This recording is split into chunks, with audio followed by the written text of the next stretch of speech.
Hello， 大家好，欢迎来到麦氏音响的 YouTube Channel。那每年到这时间点呢，可以说是各个音响与电视厂商的战国时期，因为在这个时间，大家会陆续推出自己的新年度的系列产品哦。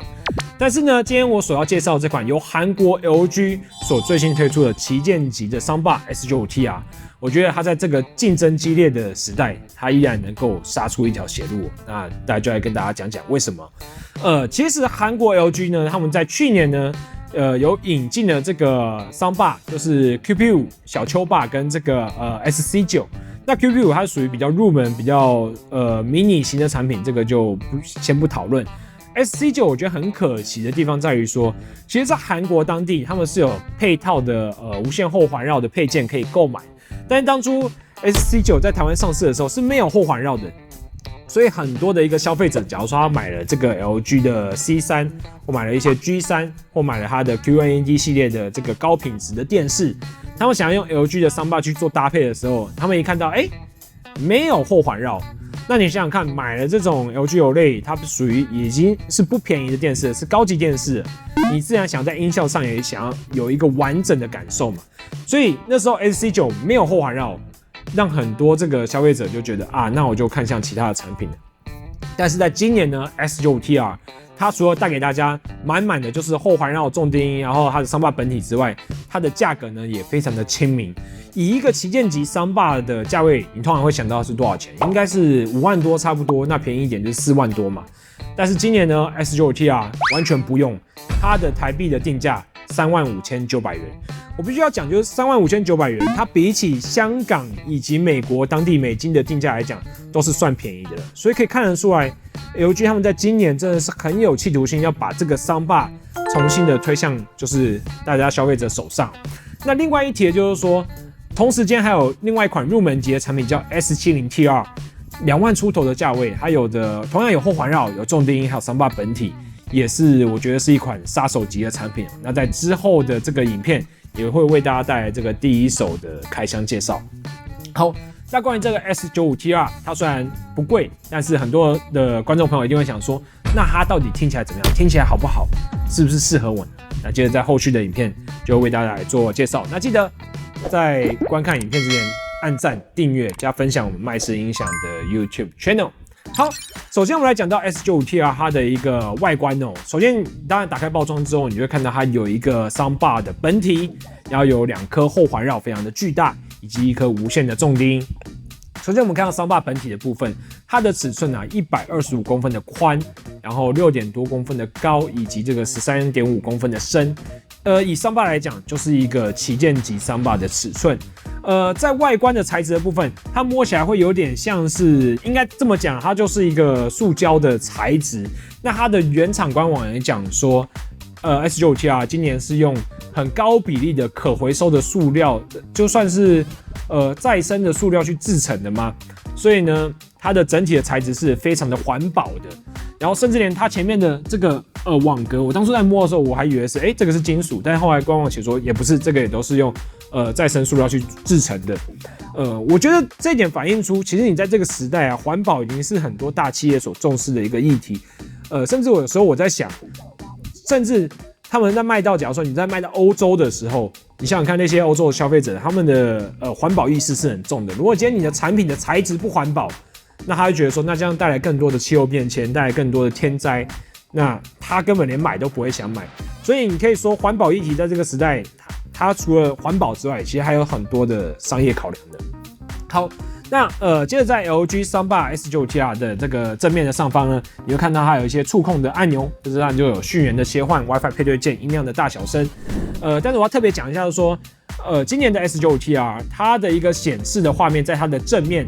没有任何的数字或文字，就只有灯号跟颜色去做一个辨别。这点要跟大家稍微讲一下。所以大部分的操作跟状态，基本上你还是要用它的一个手机 APP 去做监看。我觉得这样子会比较的方便。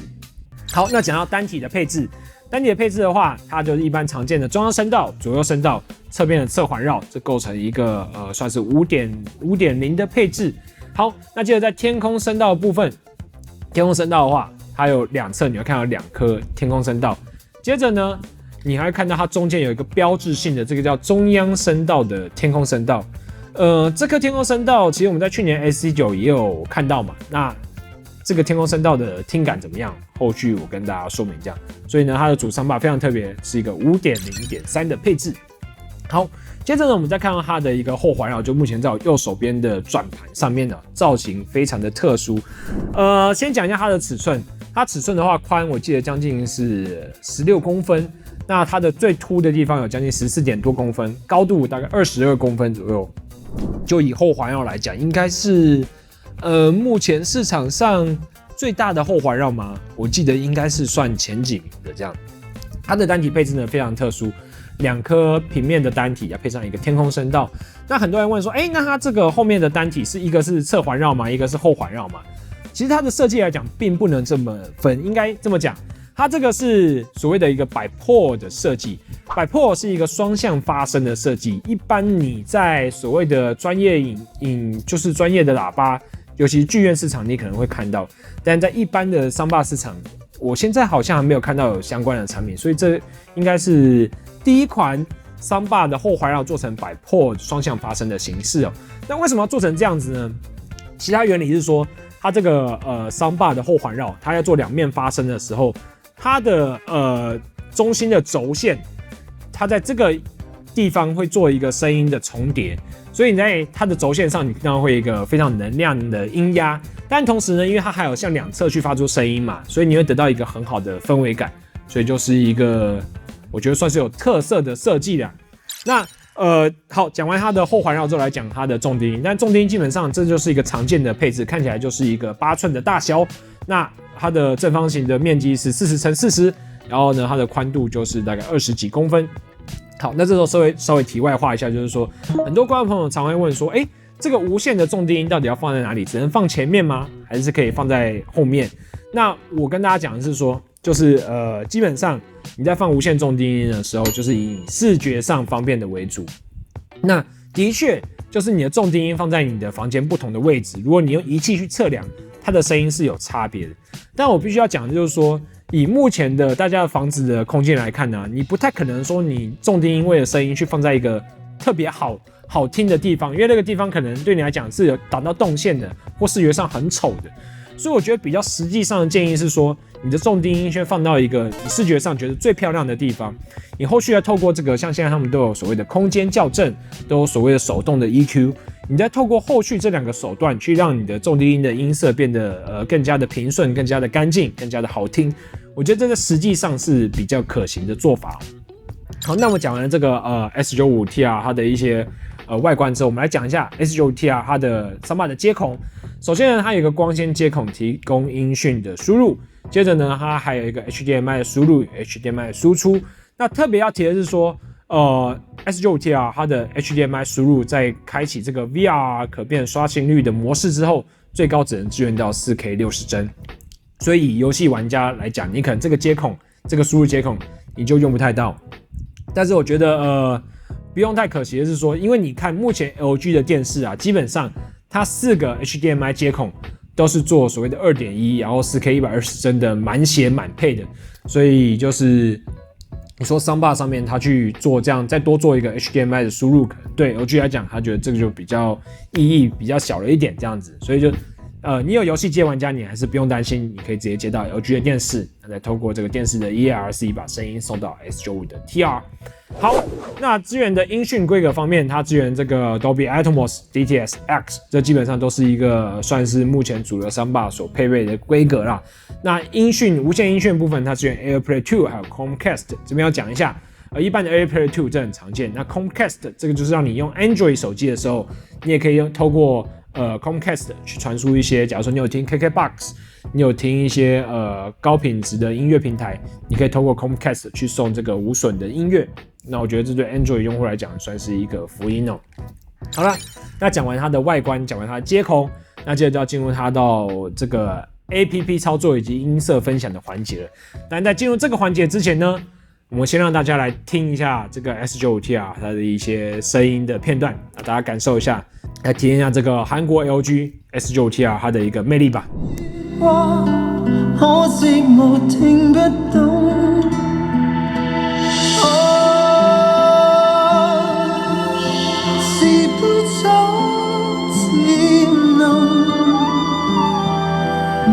往我心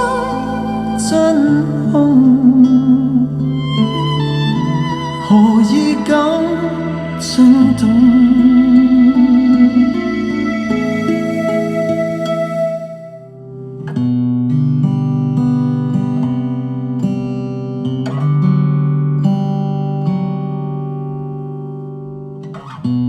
年环游时间像流浪，想跟着你留在最远方，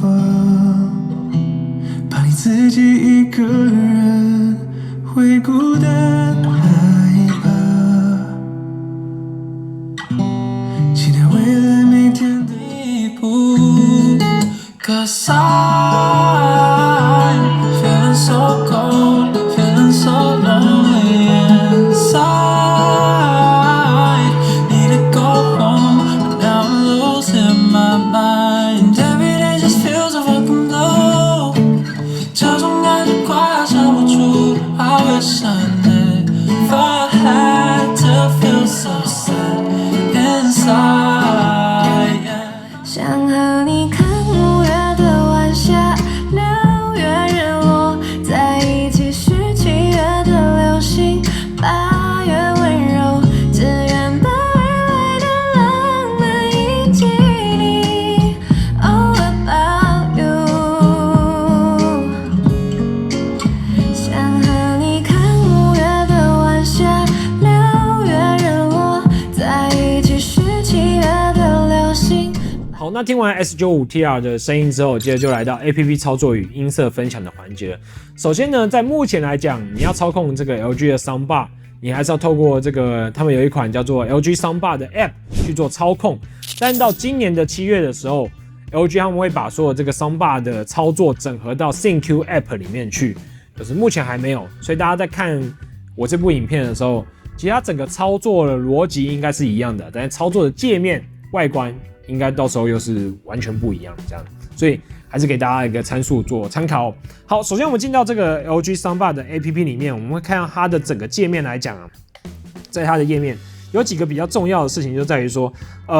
它的页面首先它的下方有一个叫做 AI 的空间校正。这个是大家首先第一步要去做的，因为你在调任何 EQ 之前呢，你应该让你的这个曲线呢是经由空间校正，它是一个属于假如说比较一个平缓的一个状态。那这样子做完空间校正之后，你再套用我的参数，那你大概得到的音色的走向会就是比较相近。要不然如果你没有做过空间校正，每个人的空间差异都比较大，那每个人做出来的这个就是套用音色之后，它可能就达不到我想要传递给你的那个效果。所以呢，我们在做空间校正做完了之后呢，我们就接着会来到它的正面的上方，你会看到还有所谓的音效的选项，以及呢有这个各种输入源设定，然后还有音量的切换。那我要提一下，就是说，很多人说，这款 Soundbar 因为它前方没有显示幕去显示字嘛，所以要怎么看它目前的播放的音效是什么规格呢？其实你就是要看到它的那个在那个音效选项上面，它到时候你播，假如说你播 Atmos 的时候，它在那个音符的底下，它就会写一个 Atmos 的字样。那你播一个假如说普通的 5.1 的时候，它就会显示一个 Dolby Audio。所以就这点要跟大家讲一下，就是如果你想要知道你有没有点灯的话，它要去在那个音效底下专门的去看一下。好，那今年的 LG 的调整的话，我觉得首先你要在音效里面选出一个你最喜欢的模式，点进去音效模式里面，它有非常多的音效。那当然最上面一栏就是 AI Sound Pro， 就是一个自适应的模式。那接下来非常多，有什么标准啊、剧院啊、清晰声音啊、运动啊、赛事什么游戏。那这边呢，我推荐大家看电影的话使用 Cinema。然后听音乐的话，我个人是比较喜欢 Music 啊，就跟大家稍微讲一下。今年的 S95T 啊，我觉得你在看电影跟听音乐的时候，如果有必要的话，你是需要去做2个音效模式的切换的。虽然我知道这点大家会觉得很麻烦，但是我觉得它2个模式出来的这个各自在电影以及音乐上的表现真的是差太多了，所以基本上这2个模式在来回切换之后，我觉得你在看电影跟听音乐的时候都可以获得一个非常高水准的一个声音表现了，但是要麻烦一点了这样。好，但是我整个调整呢，我就会以 Cinema 去做调整，因为我个人比较懒，我喜欢一个调整全部通用，就是我看电影也是一个参数，那我听音乐也是个参数，因为不可能说我看电影调了之后，我听音乐再去调第二个参数，那弄起来哇，你整天都在调参数，你不是在听音乐，你不是在看电影，你是在被音响玩，你是被音响玩弄这样。好，那我们选这个 Cinema 格式之后，我们接着进到它的会有一个所谓的各个声道的音量调整。那这边呢，你会看到很多选项，什么低音喇叭的位准啊，居中的扬声器电平，上方的麦克风音量。这边我建议大家就是杜比它有出一个叫 Amax 的测试片的，基本上你一定要准备一个随身碟，把它灌到你的随身碟里面去，然后接着你再把它接到你的电视，然后再用，不管你是买哪一个任何品牌的soundbar，你第一个你要去做每个声道的音量的平衡或者是音量的调整。为什么？因为当今天假如很多人常会说，为什么买回家之后我觉得我天空声道没感觉啊，我的后环绕没感觉啊？因为其实可能本质上是你的后环绕音量根本就开太小声了。那藉由这个杜比的测试片，其实你是可以很好的去体验说你目前你的soundbar系统，它是有哪边的音量是比较不够。我们现在还不用讲音色，就是光音量来讲，就是这部分我觉得非常重要。那首先呢，我用这个 Amax 去调整的时候，我第一个我会去加所谓的后环绕的音量。但是呢，我必须要讲的是说 LG 他们今年啊这个 APP 它的后环绕音量的翻译，我觉得有点奇怪，因为在下方呢你会看到一个这个叫做后置扬声器电平，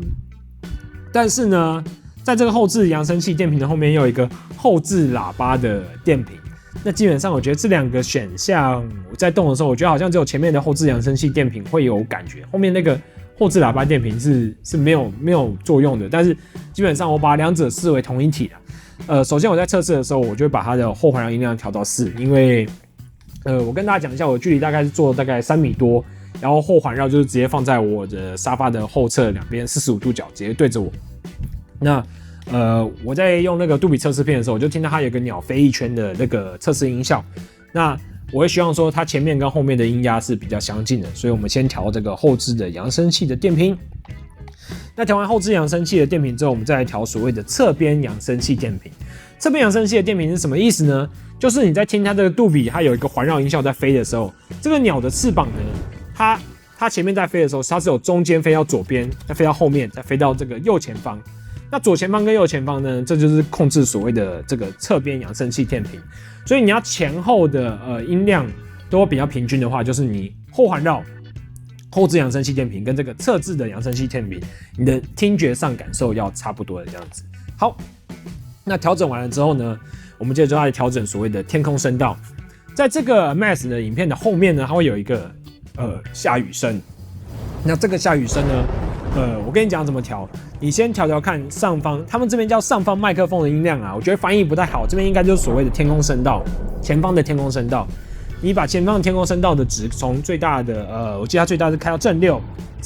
你再开到-6，你就马上能体验说那个音效的位置在哪里这样。那我自己的话，我是喜欢天空声道的感受比较强烈一点，所以这边呢，我是把这个上方麦克风音量我开到正5。那后方的麦克风的这个后方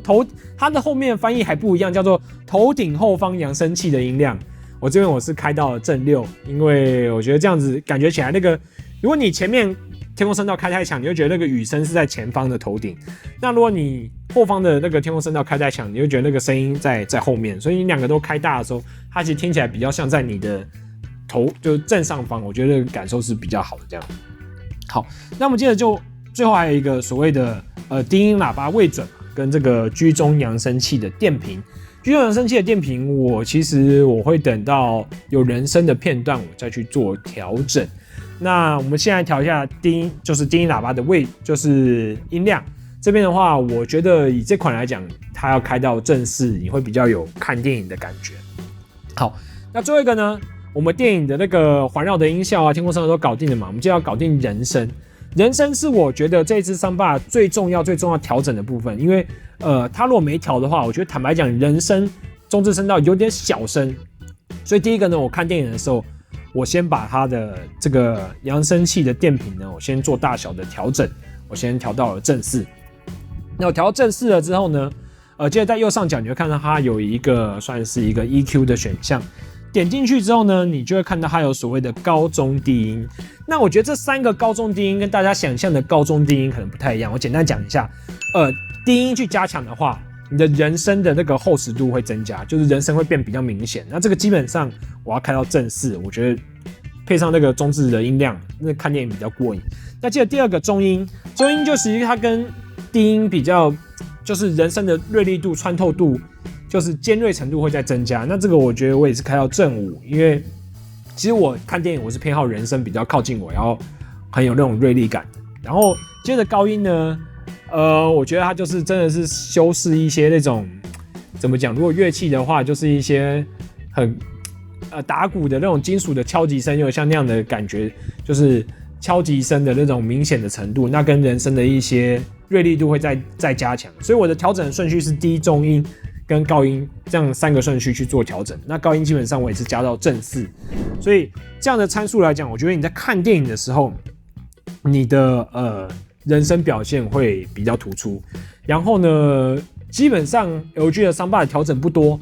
那就是到我刚刚讲的，就是你这个参数在 Cinema 状态下，你看电影非常的过瘾，然后天空声道什么效果都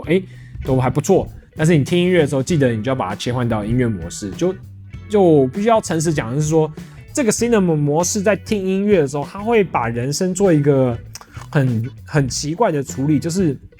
有一点怎么讲呢？就是有一点回音很重的感觉嘛。就简单讲，这个模式听音乐，我觉得不好听的，你要切到音乐模式。好，那讲完这个音色怎么调之后，我就来讲一下我对于这支 Soundbar 的一个音色感受。其实我用这支 Soundbar 陆陆续续看了，就是每次都会看一些经典必看的，假如说《西线无战事》，今天抢救。然后，其实坦白说，我觉得这支 Soundbar 它第一印象给我就是它的音量非常大声。其实它在测试的时候，在做这个 AI 的音效校正的时候，它的后环绕就超大声的。然后它在播电影的时候，它的整个那个能量感不管是这个人声，不管是音效，还有低音，都是我觉得以这个价位带来讲，真的是没有什么好嫌的。然后我们刚刚讲到说，我要讲一下天空声道的听感嘛，我觉得是 LG 他们家这个中置天空声道的一个方向，并不是说要让你听到一个很扯的一个天空声道效果，假如说飞机飞过去，你就感觉到那个螺旋桨的声音在头上。其实我觉得不是。它是想要补足你人声在讲话的时候，因为像你很多时候你的 soundbar 是放在一个假如说很低的平面，25公分的平台或10几公分的那种矮平台上面，或电视柜上面，那有时候你坐着的时候，你会觉得人声讲话比较像是在地面讲话。但它加了这个中置的天空声道之后，你会觉得它人声讲话像是面对面跟你在讲话，那个高度是，就是会这么讲，它的高度是非常的水平的这样子。然后呢，当然因为它有3个天空声道嘛，前方，然后它的天空音效在这个极具的soundbar里面，我觉得也算是不错的。那它的重低音呢，我觉得它是就是在音量跟这个细腻度上面，它去做了一点取舍，就是说，当然以细腻度来讲，它这颗 S95TR 的重低音不是那么的细腻。但是它的量感呢，跟低沉度，我觉得它做到了一个非常大的算是提升，所以它整体给我的感觉就是说，你说它声音是一种属于很细腻的，跟那种5、6万块的soundbar比嘛，其实不是，但它的能量感，就是它的一些后环绕的能量，它的soundbar的本体的能量，它的动态的大小，会给到你一个就是很炸的感觉，就好像你来到一个很激情的场地，哇，这个演唱会。然后大家都很嗨，这样子，就是你在看电影的时候，那个效果、那个包覆感是很好的。那当然，我觉得考量到35900元的价位，你要说现在旗舰级的soundbar，大家都5、6万块，甚至你卖便宜的也是4万多块，这个价位我真的觉得算是以目前来讲 CP 值是非常的高。那不用说，有时候还有一点小折扣或什么，你就买下来，它有后环绕，还有重低音，还有soundbar的本体。那同时，它的听音乐效果来讲，我觉得如果你是听一些纯音乐的，你可能它的音色你不会很喜欢，因为他们家系列的soundbar，我觉得都有加了一些 echo， 那 echo 有时候可能对你来讲是有点过重的。但是我刚刚讲的是说，因为它有所谓这个中置的天空声道嘛，然后它很有能量感，所以它会播放一些人声的，有时候人声的清唱嘛，或人声配一些简单的乐器，那个动态很大的时候，你听起来会很有空间感，然后听起来会很有渲染力。所以我觉得它本身是一支剧院取向的桑巴。那音乐的话，就要挑一些，假如说动态大，然后乐器不要那么多嘛，